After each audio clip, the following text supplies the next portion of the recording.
If you are not solving these questions, your class 10 math preparation is incomplete. Save this video and tackle the 100 most important questions.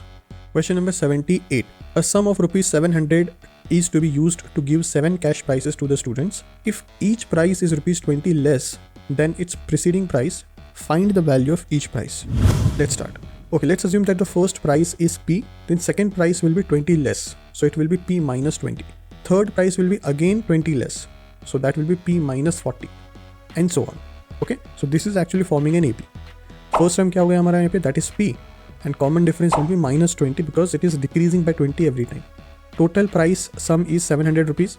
So that is the sum of the 7 prices. So we can say S7 is equal to 700.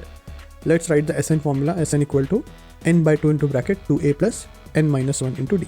So S7 is equal to 7 upon 2 into bracket 2p plus 7 minus 1 into minus 20.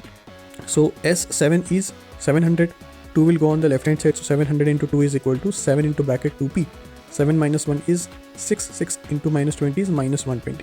So what we can do, we can take 7 to the left hand side. So that will be 700 upon 7 will be 100. 100 into 2 is 200. So 200 is equal to 2p minus 120. Now you can divide the whole equation by 2. So 100 is equal to p minus 60 and that will give you p equal to 160. Okay, which means the first price will be 160 and then we have to decrease it by 20 every time. तो क्या मिला हमको 160, 140, 120, 100, 80, 60 and 40. So these are the 7 prices.